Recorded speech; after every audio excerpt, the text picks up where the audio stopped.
el mensaje de Fátima es cada vez más actual.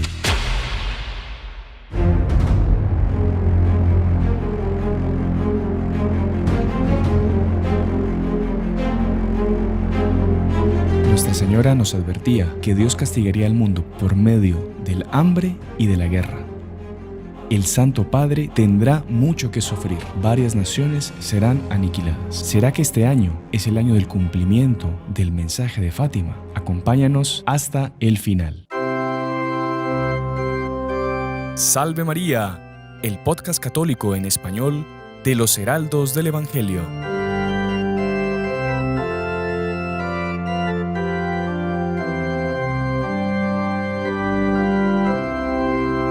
Uno se pone a pensar que todo ese mensaje que la Virgen le quiso transmitir a la humanidad, mejor dicho, Dios por medio de la Virgen para toda la humanidad, es un mensaje que cada día que pasa se pone más actual, se pone más para nuestros días.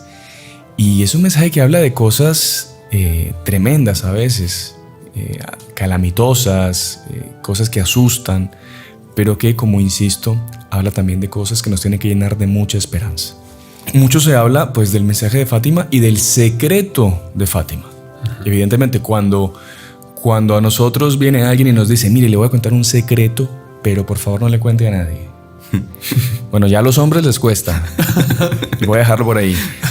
Pero es complicado, ¿no? Guardar ese secreto y usted viene y se encuentra a su amigo que le tiene una gran confianza y usted ya tiene ganas de decirle, mire, te voy a contar algo, pero no le cuentes a nadie. Y así evidentemente va pasando de amigo en amigo y se entera todo el mundo. Pero esto que pasó con los pastorcitos, ese mensaje que Nuestra Señora le dio a los pastorcitos, fue un secreto que se mantuvo guardado de verdad hasta que la Santísima Virgen ordenó que se revelara, ¿no? Sí. Primero que todo a las autoridades eclesiásticas y después, evidentemente, tendría que haber sido revelado, eso lo vamos a ver después, a la humanidad entera, pero misteriosamente eso que era un mensaje se convirtió en un secreto de verdad. Padre, pero ¿por qué habrá querido Nuestra Señora que fuese un secreto? Porque ella no, pues ella podría haberse aparecido y que todo mundo prestase atención y que todo mundo lo viese por un milagro y escuchase lo que Nuestra Señora quería decirles. ¿Por qué quiso ella que fuese un secreto? Sí. Bueno, primero, como usted dice, hermano Sebastián, el secreto tiene algo de atrayente, ¿no? Uh-huh. Porque, como usted dice, ¿no? Cuando alguien nos dice no se lo digas a nadie, pues como que queda más misterioso y más difícil de guardar también, ¿no? Pero esas palabras, no se lo digas a nadie, esto no se lo digas a nadie, fue la propia Virgen María que se lo dijo a los 3 pastorcitos, ¿no? Entonces era un secreto que realmente debiera ser guardado. ¿Por qué? Pues evidentemente necesitaríamos preguntárselo eso directamente a Dios y a la Virgen, pero probablemente era porque Dios tiene sus designios, Dios tiene sus momentos y con la revelación en ese momento, en esos años que ella quería que se revelase, pues coincidiría con algunos acontecimientos mundiales, con algo que ya habría pasado, que tal vez la Virgen María quería que pasase primero para que la gente después entendiese que realmente era verdad, un misterio, ¿no? Uh-huh. Pero lo que es impresionante realmente es ese secreto que constituye el mensaje principal de la Virgen de Fátima. Porque Nuestra Señora dijo muchas cosas en las apariciones, pero ese mensaje que vamos a ver ahora, que fue en el 13 de julio de 1917, ese mensaje es como que la esencia del mensaje de Fátima y lo que nosotros debemos pues realmente guardar más y asimilar y entender para el futuro. Claro que sí. Y lo que ya estamos viviendo, porque se refiere completamente a los días de hoy. A nuestros días, sí. Y era un secreto tan importante, o sea, era algo tan importante que quería pasar ese 13 de julio que el demonio como que ya lo sintió, ¿no? Sí. Y es curioso, era la 3ª aparición y los días anteriores la Virgen María había pedido que siempre fuesen los días 13 de cada mes, ¿no? O sea, la Virgen se aparece el 13 de mayo la primera vez y dice, vengan todos los 13 porque quiero darles un mensaje, ¿no? Exacto. Es eso. Ya había pasado mayo, había pasado junio, que se había presentado, soy la señora, pues vengo del cielo, no tengan miedo, quiero que recen el rosario. Ya da su primer anuncio de que quería instaurar la devoción al Inmaculado Corazón también en la segunda aparición. Y llegamos a julio, que es lo que el Padre nos está contando. Exacto. Y en julio, pues, antes de la 3ª aparición, los días anteriores para la hermana Lucía, que era la pequeña Lucía, ¿no? Tendría 12 años. 10 años. 10 años. 10, 9 y 7, sí. 10 años. Para ella fue un tormento. El demonio la atacó de una forma violentísima y comenzó a recibir las tentaciones del demonio de que todo era mentira, de que era el propio demonio que se disfrazaba de la Virgen, engañándola. Wow. Y infelizmente su mamá tampoco, creo que es eso, ¿no, hermano Gerardo? Sí, exactamente. Sí, la mamá mamá no como era intentando crédito. disuadirla, exactamente. Incluso la llevaron para hablar con el párroco del lugar, y al escuchar el relato de la hermana Lucía, pues de la pequeña Lucía, ¿no? El párroco le dijo pues que no le parecía algo de origen sobrenatural, porque normalmente Dios mandaba revelar esto siempre a los confesores o algún superior o lo que sea, y en este caso le mandaba guardar un secreto que no podía revelar ni siquiera a el párroco del lugar o al obispo del lugar o lo que sea. Entonces le dijo que no le parecía algo de origen sobrenatural, que hasta había que tener cuidado de que no fuese una cosa del demonio, y que ya Dios y el tiempo lo dirían. Pero claro, eso le quedó en la cabeza a Lucía, de pequeñita, al punto que yo creo que usted iba a comentar eso, padre, que hasta tuvo una pesadilla. Una pesadilla, sí. Tengo aquí lo que ella dice. Ella misma lo escribe. Lo escribe aquí. Ella coloca aquí: vi al demonio que, riéndose por haberme engañado, hacía esfuerzos para arrastrarme al infierno. Al verme en sus garras, comencé a gritar de tal forma, llamando a Nuestra Señora, que desperté a mi madre, la cual, afligida, me llamó preguntándome lo que tenía. Eso fueron pocos días antes de la tercera aparición. Entonces ella comenzó a decir: yo no voy, esto aquí es del demonio, esto aquí es del demonio. Y fue a comentárselo a sus primos, a Jacinta y a Francisco. Le dijo: esto aquí, de verdad, yo no estoy segura, yo no puedo ir. Y Jacinta y Francisco, con toda la tranquilidad, le dijeron: pero oiga, ¿cómo es posible que esa mujer tan buena, vestida de luz, tan bondadosa, sea el demonio, sea del infierno? Eso no puede ser. Pero ella estaba completamente perturbada, y ellos inclusive le dijeron: ¿y si la Virgen María se nos aparece a nosotros y tú no estás? ¿Qué le decimos? Exacto. Y Lucía estaba tan perturbada por el demonio que le dijo: bueno, pues decirle que yo creo que es el demonio. Wow. Imagínese. Es fuerte, ¿no? Sí, porque ella estaba, para usted ver cuál era el ataque del demonio, para que, por lo que iba a pasar ese día, que repetimos, es el centro del mensaje de Fátima, que es el secreto. Está en esa situación, llega el día 13 por la mañana, 13 de julio, y al contrario de los días anteriores, Lucía se despierta con una tranquilidad inmensa. Una gran paz. Una gran paz. Y ella siente un impulso de ir nuevamente a la cobadería, el lugar de las apariciones. Al que ella describe que no conseguía resistir, ¿no? Que no conseguía, exacto, un impulso pacífico, un impulso de alegría así. Y ella va a buscar a sus primos y los encuentra de rodillas rezando para que ella fuese, en el fondo, ¿no? Sí. Y Lucía le pregunta: ¿pero vosotros no vais? Y ellos le dicen: sin ti no vamos, porque Lucía, recordemos que era la principal, no la mayor. Dice: entonces vamos. Y van, y en ese momento la Virgen María aparece, 13 de julio, dice algunas cosas más o menos de las otras apariciones. Ajá. Que recen el rosario, que también promete, ¿no?, que va a hacer un gran milagro. Hay que promete en esa aparición que va a hacer el milagro en octubre para demostrar que las apariciones eran verdaderas. Para que la gente crea, porque sí, claro, había mucha gente que no creía. Bueno, entre ellos el párroco. Sí. Y en esa aparición ya fueron entre 2.000 o 3.000 personas para estar con los pastorcitos. O sea, ya había corrido en esos 2 meses, ya había corrido la voz de que aparecía Nuestra Señora, y mucha gente comenzó a creerlo, ¿no? Y la Virgen María les cuenta el secreto a ellos. Ya. Curioso que la hermana Lucía veía y hablaba con la Virgen. Jacinta la veía y escuchaba. Y Francisco solo la veía pero no escuchaba. Porque no rezaba el rosario. Porque no rezaba el rosario. Exacto. En paréntesis, a veces no escuchamos la voz de Dios porque no rezamos el rosario, ¿no? Estamos distraídos con tanta cosa. La persona reclama: Dios no me escucha. El problema es que usted no escucha a Dios, ¿no? Porque no reza el rosario. Claro que sí. Pero bueno, cerramos el paréntesis. Exacto. Y la Virgen les dijo: esto aquí solo se lo podéis decir a Francisco, porque no lo estaba escuchando, pero al resto no se lo digáis a nadie. Y les pide para guardar el secreto. Y ahí entra toda la epopeya, digamos, del mes próximo, en agosto, ¿no? Secreto que guardaron. Pero una pregunta, padre. O sea, el secreto completito, del inicio a fin, todo lo que tanta expectativa se creó, fue todo revelado de un solo, en esa aparición. En esa aparición, los 3 secretos o las 3 partes del secreto, como se... Sí, después vamos, tal vez después, si da tiempo, vamos a ver que realmente... Tiene que dar tiempo, ¿no? Porque si no, la gente se nos va. Realmente la gente piensa que son 3 secretos en 3 momentos diferentes. Es un secreto dividido en 3 partes, porque la propia hermana Lucía lo dividió en 3 partes. Ya. que eso vamos a ver que va a salir, ella lo va a escribir después, va a revelar 2 y después el tercero, que es el más misterioso de todos, que va a pasar. Que es el más misterioso, que no se sabe si está completamente revelado. Exacto, también. Ahí vamos a hablar después en la segunda parte. Usted no va a revelar el tercer secreto. No voy a revelar nada. Bueno, antes sigamos, perdón. No. Vamos a tenernos aquí a los libros porque lo Sí. que estamos hablando está todo muy documentado, Sí, claro no es nada inventado. Todo fue en ese día 13 de julio. Sí. Y vemos por qué el demonio estaba tan furioso. Porque lo que Nuestra Señora va a mostrar es justamente el infierno. La primera parte del secreto es el mostrar a los pastorcitos el infierno. Vamos, padre. Perfecto. Dice así, Nuestra Señora le dice algunas palabras que podemos aquí saltar para ser más rápidos y dice, al decir estas últimas palabras, abrió de nuevo las manos como en los meses pasados. El reflejo de su luz parecía penetrar en la tierra y vimos como un mar de fuego.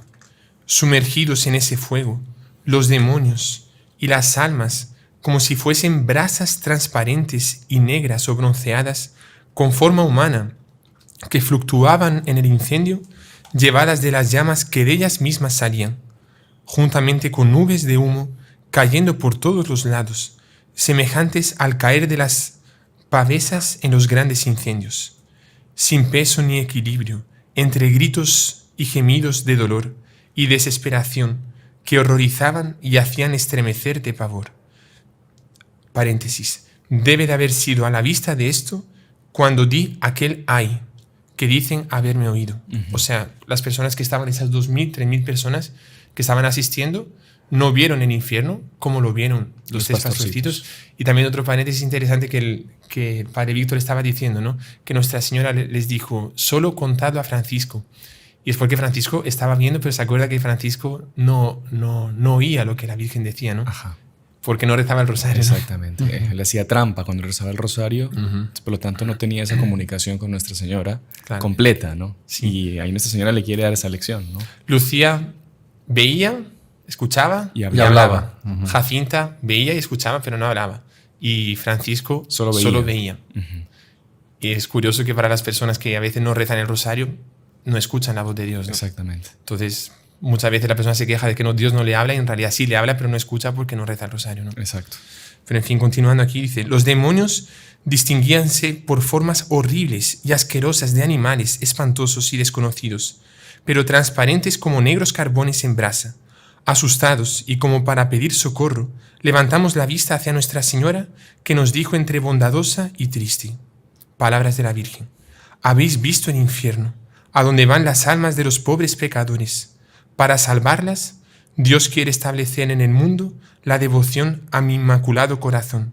Si hicieran lo que os voy a decir, se salvarán muchas almas y tendrán paz. Y aquí termina esa primera parte. Esa primera parte. Levanto así el tema que siempre preguntan y mucha gente dice, ¿por qué Nuestra Señora, que es madre, que es tan bondadosa, que es una ternura impresionante, usted le ve la carita a Nuestra Señora y se derrite, porque quiso mostrarle algo tan horrible a unos niños inocentes, 10, 9 y 7 años? Precisamente porque eran inocentes y porque ellos tienen más fácil ese horror hacia el pecado. Hoy en día incluso la gente hasta está habituada a lo demoníaco, a lo feo, a lo horroroso. Una persona inocente, ya en el podcast pasado se habló de eso, exactamente. Un niño inocente tiene, y a la vez tiene la fe que lo sustenta. Incluso, pues Nuestra Señora ciertamente lo sustentaba. Ellos, viendo hacia Nuestra Señora, Jacinta quedó impactada durante varios días. Era la más niña, quedó impactada varios días, incluso rehusándose a jugar porque ella quería seguir haciendo penitencia. Usted ve la seriedad con que Jacinta toma una visión de esas, que hasta una niña lo más normal es pues salir jugando. Ella no lo olvida. Ella quería hacer penitencia para que menos personas fuesen a dar ahí.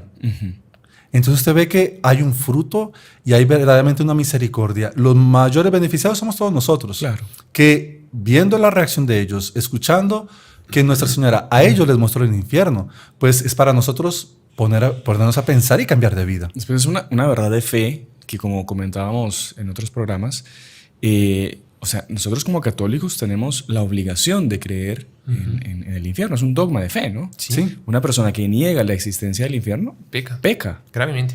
Y ya en esa época, a inicios del siglo XX, pues había toda una corriente de que no, de que el infierno era simplemente una invención de la iglesia para tener subyugados a los fieles, asustarlos, etc. Lo que es un absurdo. Ahora, padre, y ese aspecto de que Nuestra Señora es madre, ¿no? Ella es madre nuestra y usted ve cuando uno va con la Virgen a diferentes lugares, la gente queda encantada con la belleza de Nuestra Señora.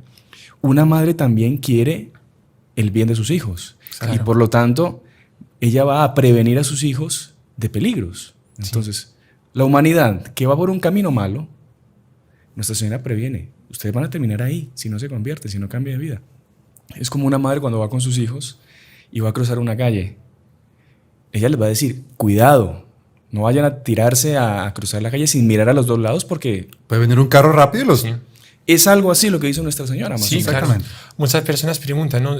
Nosotros a los niños les podemos hablar del demonio, les podemos hablar del infierno. Y lo que nosotros respondemos siempre dice, miren, nosotros tenemos el modelo en nuestro Señor Jesucristo y en la Virgen María. Sí. Y nuestro Señor Jesucristo, como dijimos en el podcast pasado, habló del demonio, enfrentó al demonio, y la Virgen María habló del demonio y a niños les muestra el infierno. O sea, si la Virgen María muestra el infierno a niños, ¿cómo que nosotros no vamos a hablar del infierno a los niños? Y por más que se asusten, hay que saber hablar con cautela, con un con moderación, equilibrio. con un equilibrio. Un Si vemos que equilibrio, asusta sí. demasiado, hay que sondar un poco, ¿no? Pero hay que mostrarle la realidad, porque si no el niño piensa que la vida entera es un cumpleaños. Pero Diga. ¿sabe qué es lo peor, padre? Que si los papás o si la iglesia misma deja de hablar de esos temas, ellos van a conocer esas cosas demoníacas por otros medios y lo van a conocer y lo van a absorber como se lo presentan, que es como algo bueno. Queriendo Sí. quitarle la maldad Exacto. que hay por detrás. O al estar por detrás de la maldad de este mundo y se quedan solamente con algo realmente dañino, Sí. que digamos folclórico, hasta inclusive se podría utilizar esa palabra, y no viendo lo que realmente el peligro que eso La gravedad. implica. Entonces, La por eso gravedad. sí. Importante lo que hace Nuestra Señora ahí, que es una verdad de fe y, como usted dice, ejemplo para nosotros, Sí. para las familias también, saber tocar esos temas. Cuando el niño no ha oído hablar de personas buenas sobre el demonio, cuando escucha el demonio, cuando escucha hablar sobre el demonio como que le atrae, como si fuese un fruto prohibido, ¿no? Claro. Que como que él siente una especie de gusto del misterio. ¿Qué es esto aquí que está por detrás que nadie me habló? Y ahí el demonio entra. No digo que la persona se queda poseída, pero la persona como que comienza a gustar comienza a gustar esas cosas malas, siniestras, Sí. oscuras, cuando en realidad les deberían haber hablado antes diciendo esto aquí es oscuro, esto aquí es malo, esto aquí no entres, que fue lo que la Virgen hizo y hace, ¿no? O con Como una verdadera madre. con cierta naturalidad tocar o agarrar las cosas o ver cosas del demonio, cosas que realmente son peligrosas, y todo tipo de películas satánicas y cosas, ni que se diga bandas de rock, Sí, satanismo puro que de muchas formas puede entrar en la vida de un joven. Claro, lo que de pasa un es que niño. hoy en día, sí, lo que usted dice es cierto. Hoy en día casi que el demonio se presenta como él es y hay gente que va atrás Sí. igual. Pero el peligro es cuando se presenta sutilmente como algo, entre comillas, inocente, ¿no? Un juego, un superhéroe, no sé, Exactamente. un muñequito simpático que hace maldades y qué divertido que es. Y hay que tener cuidado. Entonces me parece muy, muy importante resaltar ese tema de que es importante tratar eso con los hijos, las personas que tienen niños, que son católicos. Es una verdad de la que tenemos que hablar y es un lugar que los niños tienen que tener pavor de poder llegar a caer a un sitio de esos. Los padres tienen que tener también la fe, como le hablan del ángel de la guarda, Sí. como le hablan del cielo, pues también hablarles del infierno y de los demonios, porque es una realidad. O sea, no podemos solamente mostrarlo a un lado, sino que para un Claro. niño necesita tener eso. Y ahora vamos a entrar en lo que sería la segunda parte del secreto de Fátima. Recordemos que cuando se dieron estas apariciones, el mundo estaba pasando por la Primera Guerra Mundial. Una guerra como nunca antes se había visto en la humanidad. La humanidad venía de esa época histórica llamada la Belle Époque, que era una época en que se distinguía por la educación, por el lujo, por la cultura, Buen trato. el buen trato. Y la humanidad había pasado de eso a unas trincheras ahí, a matarse unos a otros y muertos por todo lado. Entonces era un golpe para la humanidad, principalmente para Europa, muy fuerte. Y en medio de eso es que la Virgen da este mensaje que le pediría al hermano Gerardo que lea la segunda parte, por favor, si lo tiene ahí preparado. Hermano, ¿sí? Sí, señor. Así describe Sor Lucía la segunda parte del secreto. La guerra va a acabar, pero si no dejan de ofender a Dios, en el reinado de Pío XI comenzará otra peor. Cuando veáis una noche alumbrada por una luz desconocida, sabed que es la grande señal que Dios os da de que va a castigar al mundo por sus crímenes, por medio de la guerra, del hambre y de persecuciones a la Iglesia y al Santo Padre. Para impedirla, vendré a pedir la consagración de Rusia a mi Inmaculado Corazón y la comunión reparadora de los primeros sábados. Si atendieran mis peticiones, Rusia se convertirá y habrá paz. Si no, esparcirá sus errores por el mundo, promoviendo guerras y persecuciones a la Iglesia. Los buenos serán martirizados, el Santo Padre tendrá que sufrir mucho, varias naciones serán aniquiladas. Por fin, mi Inmaculado Corazón triunfará. El Santo Padre me consagrará Rusia, que se convertirá y será concedido al mundo algún tiempo de paz. En Portugal se conservará siempre la doctrina de la fe. Muy profundo, lleno de aspectos. Esto aquí de alguna manera, como decíamos en el comienzo, es el centro de las apariciones y del mensaje de Fátima, ¿no? Sí. Que es el aviso de un castigo, de una guerra peor y de otras guerras peores caso la gente no se convierta, y después también la promesa del triunfo, ¿no? Uh-huh. Que sobre todo para nosotros los heraldos, como saben, pues nuestra patrona principal es Nuestra Señora de Fátima, y proclamamos al mundo entero que ese triunfo va a venir, que es el triunfo del Inmaculado Corazón de María. Pero para eso puede ser que tengamos que pasar por un castigo bien grande si la gente no se convierte, claro, y no reza el rosario, ¿no? Entonces, esta segunda parte de secreto realmente es muy importante. Sí. Ahí la Virgen habla de la Segunda Guerra Mundial, evidentemente, en el reinado de Pío XI, ¿no? La señal luminosa en Europa que se dio. Esto, ¿no? Sí, yo lo conté en el primer programa justo del podcast que tuve la oportunidad de conocer una señora en Chile que era francesa, que ella vio, se acuerda cuando era niña, ella vivió eso, y que ella vio una noche que el cielo se puso de color, creo que era rojizo, y se veía como una aurora boreal, que es un fenómeno que se da pues, principalmente en el Polo Norte. Y claro, todo el mundo quedó conmocionado. Y poco tiempo después es que se da esa invasión a Polonia y comienza la Segunda Guerra Mundial, ¿no? Con las consecuencias que tuvo para la humanidad terribles, ¿no? Millones de muertos, cantidad de cosas espantosas, armas como nunca se habían visto. Y se entiende claramente ahí que es un castigo de Dios. Sí. Que Dios castigará al mundo con una segunda guerra peor que la anterior. Justamente ¿por qué? Por lo que decíamos. Porque la humanidad decide dar las espaldas a Dios y ofender a Dios de una forma pues prácticamente que sin remordimiento, ¿no? Sí. Y el mensaje de la Virgen justamente viene a advertirnos de eso. Ya viene una segunda guerra mundial. Ahora, ¿será que en otra parte del mensaje que quizás se desconozca se habla de otras posibles guerras? No sabemos. Porque de hecho aquí se menciona, hermano Sebastián, perdón interrumpirle, Estoy acostumbrado. Se habla de naciones aniquiladas. Sí. Es verdad que hubo catástrofes gigantescas. Ahora, naciones aniquiladas como tal. No, uno se pone a pensar las armas que existen hoy en día. Claro. Eso que estamos viviendo ahí entre Rusia, Ucrania.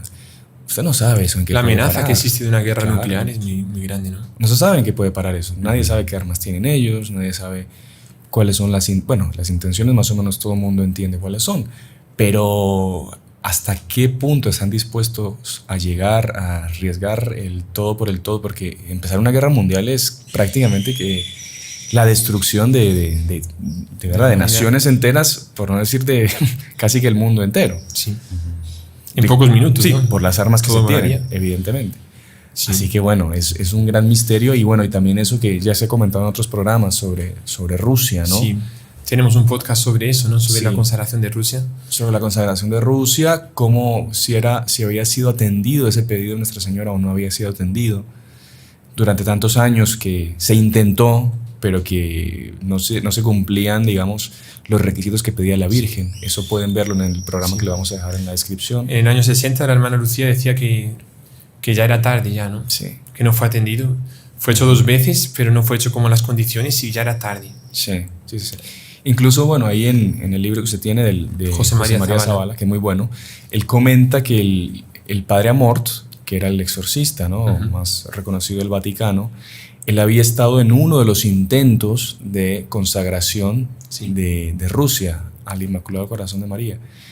Y él decía que él participó y que a la hora de la consagración en ningún momento se mencionó a Rusia, la palabra de Rusia. Se dijo los países que están necesitando más. Entonces, Sí, claro, sí. no. Y bueno, que por cierto, el padre Amor, no sé si vamos a entrar aquí en un agujero negro, otro tema, No, entonces, que él era muy amigo del padre Pío también, sí. ¿no? Era hijo espiritual. Hijo espiritual, sí. Y que lo iba a visitar varias veces y que él escuchó directamente del padre Pío el contenido del tercer secreto, porque el padre Pío, pues, no sé, por su vida mística, y que hablaba mucho de catástrofes y de ciertas dificultades incluso dentro de la iglesia, ¿no? Sí. Temas de fe, temas de división, en fin, hay que rezar mucho para que Nuestra Señora preserve, digamos, evidentemente la fe y la unidad de la iglesia, que es lo más importante, ¿no? Pero bueno, ¿qué otro aspecto se puede comentar de esta segunda parte así que a usted le llame más la atención? No, y también es interesante que, de hecho, hablando fuera de cámaras, ¿no? Sí. Sobre que si venía antes, que si venía después, durante. Pero aquí dice claramente la Virgen: para impedirla, vendré a pedir que consagración de Rusia y comunión reparadora. Y eso la Virgen lo reveló, no recuerdo exactamente 27, los años, creo, ¿no? pero fueron revelaciones que la Virgen le hizo, revelaciones privadas, ¿no? A Sor Lucía. Y claro, uno se pone a pensar que tal vez la gente en esa época, puesto que no había sido revelado en el secreto, no se sabía, digamos, con gran claridad de todo esto. O sea, sabía las apariciones y esto. Pero estos 2 requisitos que la Virgen quería para impedir la guerra, ella sí los reveló, claramente. Que eran, pues, estos 2 que justo acabamos de mencionar, ¿no? Claro, la consagración de Rusia Y la devoción y de la los devoción primeros de los sábados. primeros. Exactamente. Eso como que se salía del secreto. Exactamente. Y que sí era importante que se supiese para evitar la guerra. Ujú. Muy interesante ese Muy punto. interesante, sí. Y padre, y llegamos Al punto más más neurálgico, esperado, más sí. importante, más esperado, que es el tercer secreto, o si quieren, mejor formulando, la tercera parte del secreto. del secreto. Se conoce de las 2 maneras, pero es mejor decirlo como la tercera parte del secreto porque vimos que es un secreto, o sea, es un párrafo, o sea, es un secreto que la Virgen dijo en ese día 13 de julio, lo dijo como todo de un tirón, ¿no? O sea, pero Sor Lucía reveló 2 secretos en 41 que vimos. Y ¿cuándo se va a revelar esta tercera? ¿Cuándo ella va a escribir la tercera parte del secreto? Una cosa es cuando lo va a escribir, otra cosa es cuándo se va a revelar y cómo fue revelado y si fue revelado enteramente. Eso es lo que vamos a intentar tratar. En 1943, poco tiempo después, por tanto, de haber escrito las 2 primeras partes del secreto, ella cae enferma. Ella era Dorotea y como era la única que sabía del secreto, el obispo de Heredia se queda preocupado y le pide, inclusive le ordena, que escriba la tercera parte del secreto. Y la hermana Lucía le dice: mire, la Virgen me lo prohibió, no puedo, eso ahí sí que no puedo escribirlo.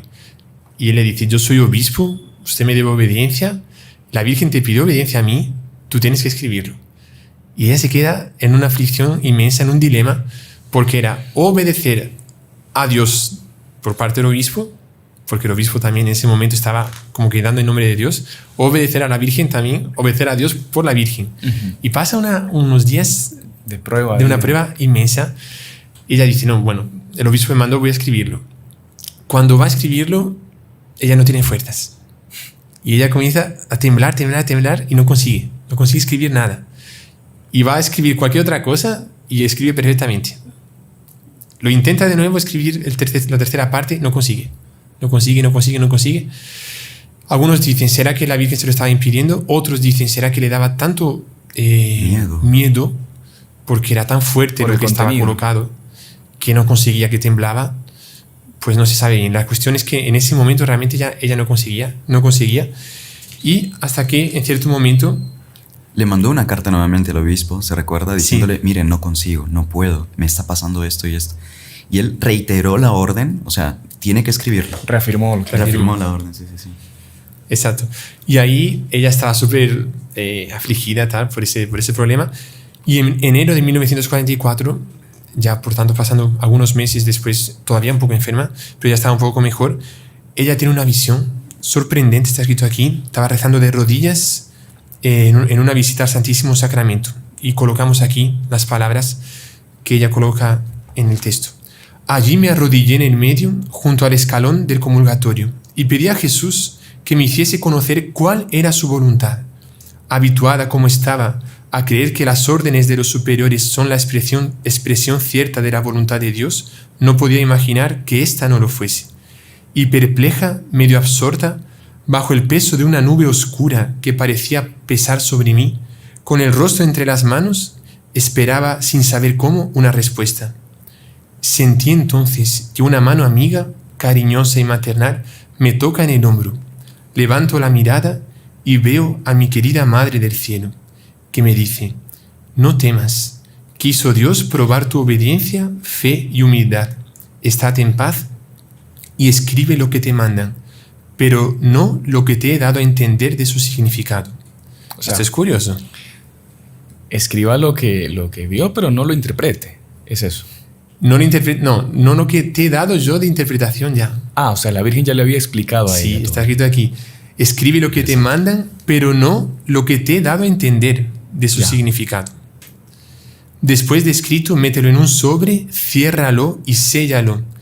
Y escribe por fuera que solo podrá ser abierto en 1960 por el señor cardenal patriarca de Lisboa o por el señor obispo de Leiria.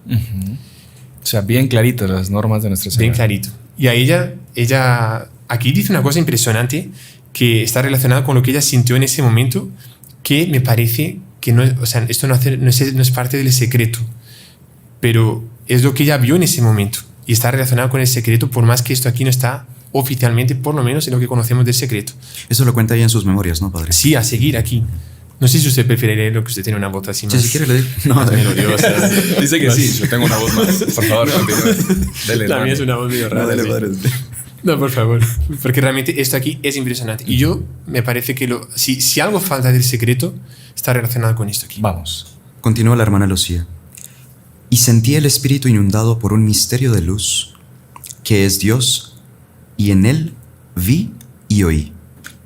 La punta de la lanza como llama que se desprende, toca el eje de la tierra. Ella tiembla, montañas, ciudades, villas y aldeas con sus habitantes son sepultados. El mar, los ríos y las nubes se salen de sus límites, se desbordan, inundan y arrastran consigo en un remolino viviendas y gente en número que no se puede contar. Es la purificación del mundo por el pecado en el que se sumerge. El odio, la ambición provocan la guerra destructora.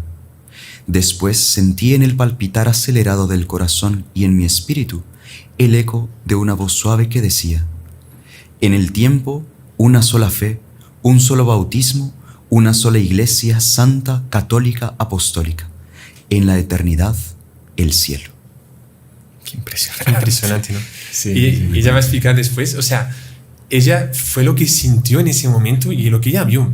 Vio que el eje de la Tierra se alteró, que existen inclusive estudios científicos de que si pasa eso, es una catástrofe Monumental, geológica sí.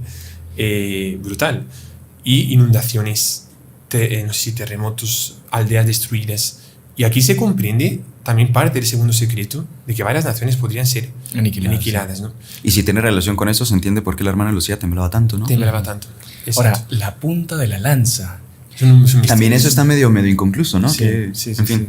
Curioso. También esas revelaciones místicas a veces de la nada parece algo medio Sí, inexplicable. algo medio bíblico, como lo tenían los profetas, de que unos huesos que tomaban carne y que se levantaban. Claro, es algo medio misterioso que sí, se puede dar, puede ser una figura, puede ser una realidad, puede ser, no sé qué. Es muy misterioso. Es muy misterioso, sí. Y curioso que ella dice que cuando en esa última palabra que escuchaba de la voz, El cielo. en la eternidad, el cielo, en ese momento ya comenzó a sentir una alegría inmensa. Dice, llenaba mi alma de paz y felicidad de forma que casi sin darme cuenta quedé repitiendo por mucho tiempo, oh cielo, oh cielo, oh cielo. Y a partir de ese momento ella, sin dificultad ninguna, escribe la tercera parte del secreto o el tercer secreto. Y eso es lo que ella escribe en 3 de enero de 1944.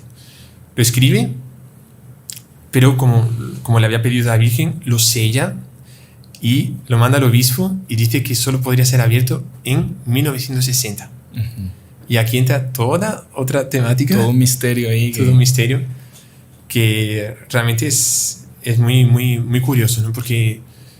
Entonces, esa carta lacrada quedó ¿con quién? ¿Quién lo guardó? El obispo de Liria. El obispo de Liria. Ya. Exacto. Y en algún momento el Papa manda a pedir eso, esa carta, o en algún momento la Virgen es que pide que le manden eso al Papa para que sea revelado, porque si ella pide que sea revelado en el 60, en algún momento tendría que haberle llegado a autoridades eclesiásticas pues más calificadas para poder hacer esa revelación, ¿no? Sí, dicen, yo aquí realmente es que me pierdo un poco con los datos aquí todos, pero sé que en cierto momento sí fue hasta Pío XII, inclusive en el 57 fue que entregaron la carta al Santo Oficio. Pues, por tanto, que dicen que la persona que lo llevaba, claro, la curiosidad, ¿no? No vio nada, pero él decía que a contraluz se veía que en el sobre había solo una hoja escrita solo de un lado, como que un párrafo largo, digamos, ¿no? 25 renglones. 25 renglones, exactamente. Él solo vio eso. Ahí le entregó al Santo Oficio y después eso llegó a manos del Papa. En la época era Pío XII. Pío XII, sí. Pero tuvo que guardarlo en una famosa caja fuerte que estaba, creo que en el cuarto propio, en el dormitorio de él, digamos. Y ahí comienza toda la historia, que es muy, muy impresionante. Que curiosamente Sor Lucía le escribe al Papa Pío XII en 6 de junio de 58. Le dice, le muestra los motivos por los cuales la Virgen no quería que fuese abierto antes de 60. Es del conocimiento de vuestra santidad la existencia del llamado secreto de Fátima, cerrado en sobre lacrado, que podrá ser abierto después del inicio del año 60. Aunque no pueda decir el texto ahí contenido, porque el tiempo se aproxima, debo decir que en la era de los 60 el comunismo alcanzará el punto máximo, el cual puede ser disminuido en cuanto a la intensidad y duración, y que debe ser seguido por el triunfo del Inmaculado Corazón de María y el reinado de Cristo. Para conseguir este fin, quiere Dios que se intensifiquen todos los trabajos apostólicos, además de los cuales quiere que se haga oír en el mundo, como el eco de la suya, mi voz, exponiendo lo que fue y lo que es el mensaje de Fátima con relación a Dios y a las almas, al tiempo y a la eternidad, a fin de aclarar los espíritus sobre el camino de la vida cristiana que debe seguir y los errores de los cuales se deben alejar, para que no se dejen engañar por falsas doctrinas. O sea, ahí estaba todo el plan de ruta que tenía que seguir la Iglesia y la humanidad. Exacto. En lo que dice ahí la hermana Lucía, en esa hojita que le había mandado al Papa para que él revelara en el 60. Solo que creo que Pío XII murió en octubre. Claro, esto aquí es 6 de junio de 58 y Pío XII, que es el Papa de Fátima, el Papa así de la época más devota de Fátima, muere en octubre de 58. Wow. Y él no consigue... No puede revelar. No, todo indica que no lo leyó. Ya. Y no puede revelarlo en 60. Claro, ni lo leyó, claro. Y ahí sube Juan XXIII, Papa Juan XXIII. Y ahí sucede algo muy misterioso, que es lo que cuenta la historia. Varios testigos que estaban en el momento lo cuentan también, que cuando llegó el año 60, la gente ya sabía que en el año 60 se revelaría el tercer secreto. Llega el año 60, él abre la carta, imagínense qué emoción, ¿no? Después de 14, 18 años por ahí, 16 años, y cuando la abre estaba en compañía de un cardenal, Ottaviani, de Capovilla, de Monseñor Capovilla, y parece que algunos dicen que llamaron a un traductor portugués porque estaba escrito en portugués. Y cuando lee la carta, algunos dicen que se desmayó, que pasó mal y que la mandó guardar en la caja fuerte. Se dice que él la leyó, exacto, como que se mareó y no, esto no es para mí. Esto es para otro, para para otro mi sucesor. Mi sucesor, esto no es para mi época. Un misterio. Misteriosamente la guarda en la caja fuerte. Esto es lo que dicen aquí los libros todos, y apoyados en testimonios. Inclusive Capovilla lo dice, él estaba presente. Ottaviani lo dice también. Esos son hay registros que lo mandó a guardar y no fue publicado como la Virgen quería en el año 60. Sí. Misteriosamente la Virgen quería que fuese revelado en el año 60 y no fue revelado. Y después viene, Pablo VI también, que se dice que lo leyó también, pero no se hizo una revelación tampoco. Juan Pablo I, Juan Pablo II, que ahí es que se hace la revelación en el año 2000, ¿no? Sí. Que es el cardenal Sodano. Por ocasión de la beatificación de los pastorcitos, que es muy misterioso, que él emite primero una interpretación del tercer secreto sin hacer la revelación. Entonces, él ya, incluso hay un vaticanista que lo explica, que era la primera vez en la historia que se daba una interpretación de un documento antes de ser publicado el documento, que es una cosa rarísima. Rarísimo. Y es, pues, todo el mundo más o menos conoce el ángel con la espada de fuego, apuntando a la tierra, queriendo castigarla, diciendo penitencia, penitencia, penitencia. Y la Santísima Virgen, con su resplandor, como que apaga un poco la llama de la espada del ángel, como que para un poco ese deseo de castigar a la humanidad. Y se da la famosa visión. ¿Usted la quiere leer rapidito? Porque ya se nos pasó el tiempo. Sí. ¿Cómo vamos? Tenemos 2 minutos. 2 minutos. Un obispo vestido de blanco. Resumimos acá exactamente. Vimos en una inmensa luz, que es Dios, algo semejante a como se ven las personas en un espejo cuando pasan ante él, a un obispo vestido de blanco. Hemos tenido el presentimiento de que fuera el Santo Padre. También a otros obispos, sacerdotes, religiosos y religiosas subir en una montaña empinada. El Santo Padre, antes de llegar a ella, estoy cortando unos pedacitos, antes de llegar a ella, atravesó una gran ciudad en medio de ruinas, medio tembloroso, con paso vacilante, apesadumbrado de dolor y pena, rezando por las almas de los cadáveres que encontraba por el camino. Llegado a la cima del monte, postrado de rodillas a los pies de la gran cruz, fue muerto por un grupo de soldados que le dispararon varios tiros de arma de fuego y flechas. Del mismo modo murieron unos tras otros los obispos, sacerdotes, religiosos y religiosas y diversas personas seglares, de diversas clases y posiciones. Es curioso que tiene cierta relación el Papa caminando en una ciudad destruida, llena de cadáveres, con lo que la hermana Lucía, cuando recibió esa iluminación de la Santísima Virgen, esa revelación de que escribiera, eso de que la tierra como que giraba un poquito, perdía su eje, que había una gran destrucción, una gran purificación, que había un montón de cadáveres. O sea, tiene cierta relación, claro. Sí, claro. Que es curioso que eso no está escrito, digamos, en el mensaje oficial, o no fue revelado en el mensaje oficial.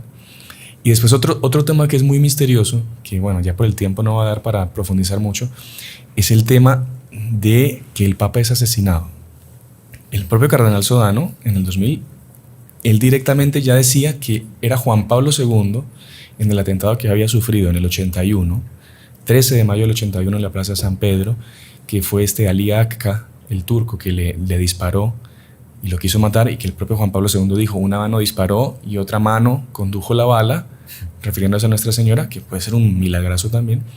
El cardenal Sodano decía que ya eso era el tercer secreto. El cumplimiento del tercer secreto. Pero ¿sabes qué es interesante? Que en el mensaje de la Salette, que es otro mensaje previo, que se habla de que iba a venir un papa que no iba a ser romano, que iba a gobernar unos 20 años Impresionante. y que iba a sufrir mucho, entre ellos intentos de asesinato. Qué impresionante. Intentos de asesinato. Ahí sí se cumple. Ahí sí se cumple. Eso sí se cumple. Pero, Y creo que ella misma decía que no lo iban a alcanzar, no lo iban a exactamente. conseguir. Pero en el mensaje de Fátima habla de que el Santo Padre es asesinado. No es un símbolo. Exacto. Y después, hermano Sebastián, si usted me permite más, ¿cómo es posible que a la hermana Lucía le temblase la mano? Ajá. ¿Cómo es posible que Papa Juan XXIII casi se desmayó al leer el relato y fuese solo eso? Uh-huh.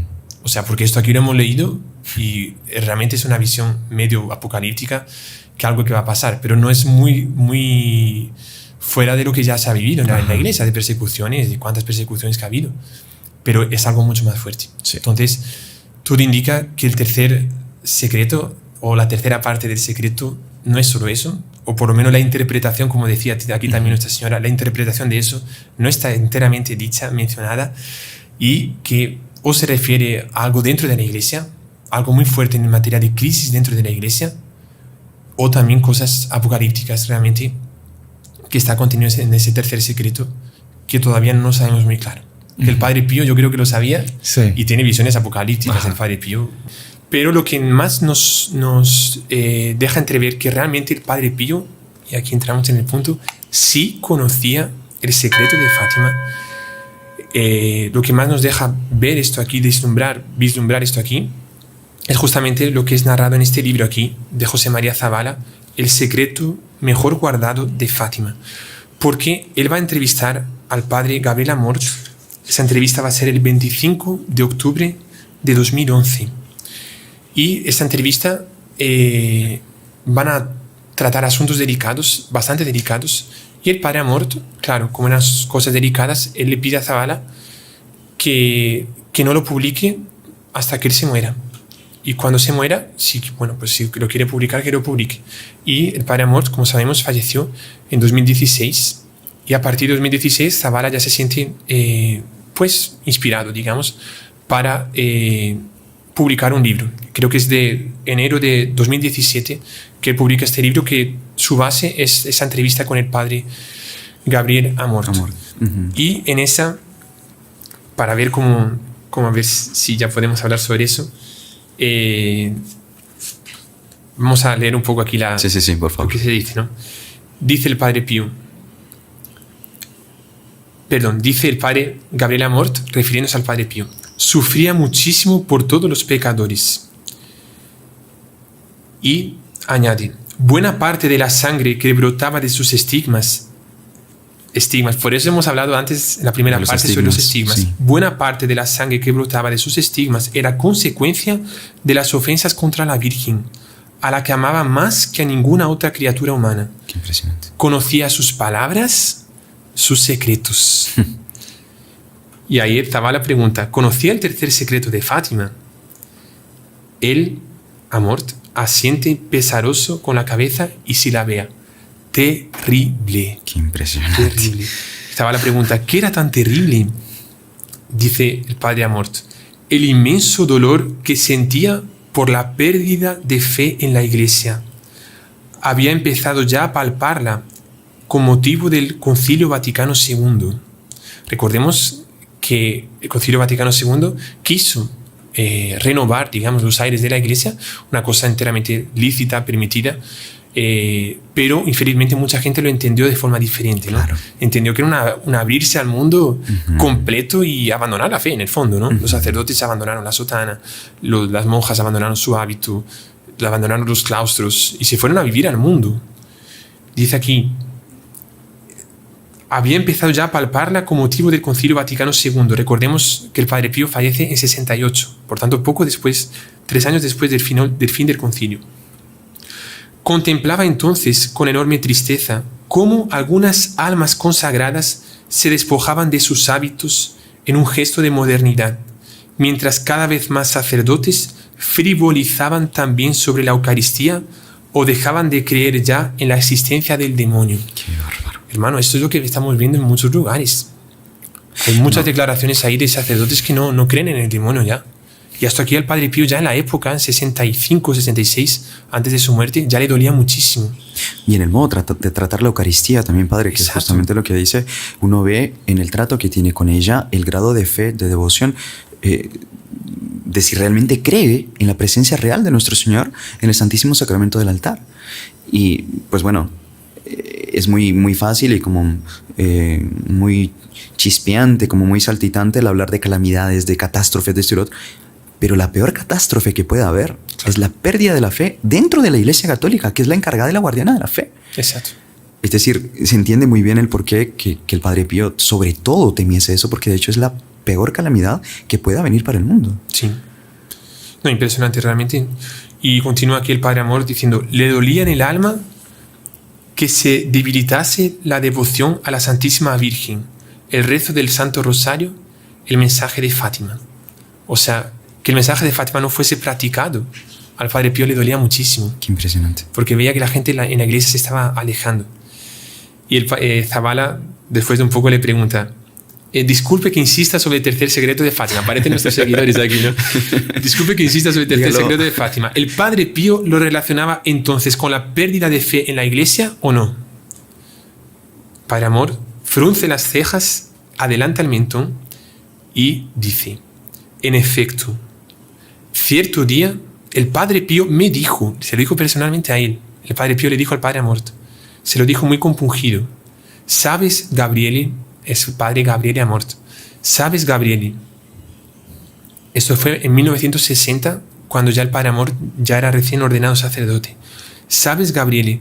Es Satanás quien se ha introducido en el seno de la iglesia y dentro de no mucho tiempo llegará a gobernar una falsa iglesia. Qué Impresionante esto aquí, ¿no? Realmente, y ustedes dirán, no, pero padre, esto aquí será que es verdad, será que Satanás entró en el seno de la iglesia. Pues existe justamente una declaración de Pablo VI. De Pablo VI. Aquí continúa, ¿no? Le comentó, Zabala le dice, le comentó algo más el Padre Pío sobre futuras catástrofes, terremotos, inundaciones, guerras, epidemias, hambre. Aludió a las mismas plagas profetizadas en las Sagradas Escrituras. El Padre Amor dice, a él no le importaba tanto eso, por muy pavoroso que resultase, sino lo que le importaba era la gran apostasía dentro de la iglesia. O sea, tampoco está negando que las hay. vio y que las habrá. Exacto. Simplemente está ponderando que era lo que más O sea, le preocupaba más al que las Padre Pío. catástrofes de terremotos, lo que más importa es esa apostasía dentro de la Catástrofe de iglesia. alma, por supuesto. O sea, era el tema que realmente le atormentaba y por el que oraba y ofrecía gran parte de su sufrimiento, crucificado de amor. Estaba la pregunta, ¿el tercer secreto de Fátima? Amort, exacto. Y ahí, aquí hablan sobre otras cosas, preguntando si es posible evitar ese castigo de Fátima, ¿no? Y el Padre Amor dice, la esperanza existe, pero de nada sirve si no va acompañada de obras. Empecemos por consagrar Rusia al Inmaculado Corazón de María, recemos el Santo Rosario, pongámonos todos a hacer oración y penitencia. Y eso es cumplir el mensaje de Fátima, ¿no? O sea, en el fondo, venga lo que venga. Nosotros lo que importa es estar con María, estar con Jesús y hacer penitencia, como la Virgen nos pidió, rezar el rosario. Podemos estar tranquilos, estar súper tranquilos. Una catástrofe va a venir. La apostasía de la iglesia. Tenemos que verlo de frente, es verdad. Pero lo que nos toca a nosotros, desde que estemos con Dios y con la Virgen, estemos aliados, unidos a ellos, no nos va a pasar nada. No nos va a pasar nada. Nuestra fuerza está en confiar y estar tranquilos. Exacto. Y obedecer a la voz de nuestra Madre, que nos dijo eso en Fátima, y a la voz de Jesús, que le dijo todo eso al Padre Pío. Y lindo también, Padre, que ahí menciona, y con esto ya vamos cerrando, que Dios se iba a encargar de avisar a los suyos de que esto vendría. Sí. Entonces vemos también... o sea, cuando venga vamos a ser avisados. Exactamente. Por tanto, pues bueno, valga esto ya como... Cierre exactamente del programa Llave de Oro. Y pues bueno, agradezcamos realmente pues al Padre Íñigo que nos viene trayendo esto.